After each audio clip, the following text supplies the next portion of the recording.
چونکہ کثرت کے ساتھ یہ سوال ناظرین کی طرف سے آتا ہے اور اس طرح کے پوچھے بھی جاتے ہیں، میسیجز بھی آ رہے ہوتے ہیں کہ ہم بڑے بڑے وظائف نہیں پڑھ سکتے، بڑی بڑی دعائیں ہم نہیں پڑھ سکتے، اور ہمیں کوئی ایسا عمل بتا دیا جائے کہ جو مختصر ہو اور روزانہ کی بنیاد پر ہم کر سکیں اسے۔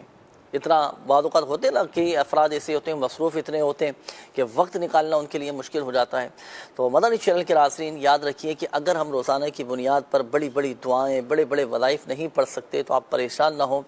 چند ایک چیزیں میں آپ کو ایسی عرض کر دیتا ہوں کہ جو روزانہ کی بنیاد پر یا آپ اپنے معمولات میں شامل کر سکتے ہیں، اس سے الحمدللہ عز و جل آپ کو ڈھیروں ڈھیر برکتیں بھی حاصل ہوں گی، اور الحمدللہ عز و جل مسائل بھی حل ہوتے چلے جائیں گے، اور الحمدللہ عز و جل ذہنی اور قلبی سکون اور اطمینان بھی نصیب ہوگا۔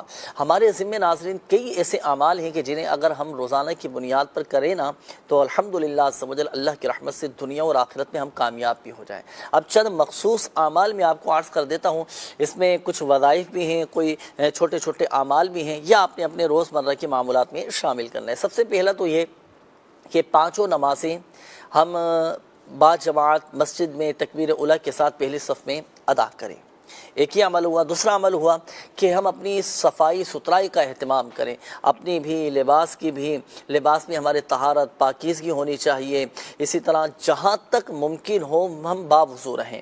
بعض صوفیاء کرام رحمہم اللہ السلام فرماتے ہیں کہ پاک کپڑوں میں رہنا، پاک بستر پر سونا، یہ ہمیشہ باوضو رہنا، یہ دل کی صفائی کا ذریعہ ہے، دل روشن ہو جاتا ہے الحمدللہ۔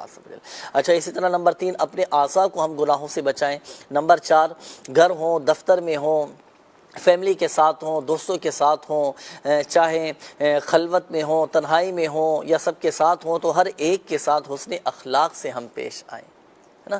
اچھا، اسی طرح نمبر 5 روزانہ کی بنیاد پر اپنی دینی معلومات میں ہم اضافہ کریں۔ نمبر 6 روزانہ نماز فجر کے بعد تلاوت قرآن اور ذکر و درود کا ہم معمول بنائیں۔ اسی طرح نمبر 6 ہم روزانہ نبی کریم صلی اللہ تعالیٰ علیہ وآلہ وسلم کی بارگاہ میں درود و سلام پیش کریں، کوئی ایسا وقت نکالیں ہم تھوڑا سا کہ حضور کی بارگاہ میں درود و سلام پیش کریں۔ اسی طرح رات کو سونے سے پہلے تسبیح فاطمہ رضی اللہ تعالی عنہ 33 بار سبحان اللہ، 33 بار الحمدللہ اور 34 بار اللہ اکبر، یہ پڑھنے کا ہم معمول بنائیں۔ اسی طرح آیت الکرسی، قرآن عظیم کی تمام آیتوں کی سردار ہے آیت الکرسی، یہ روزانہ پڑھنے کا معمول بنائیے۔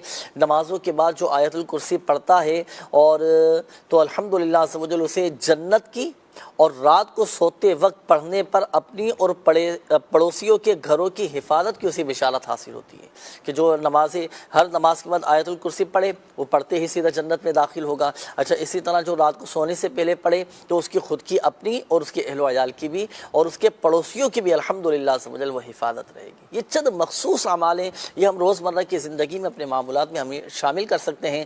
انشاءاللہ الکریم اللہ کی رحمت سے بہت سارے مسائل ہمارے حل ہوتے چلے جائیں گے، اور الحمدللہ عز و جل ڈھیر و ڈھیر برکتیں بھی حاصل ہوں گی۔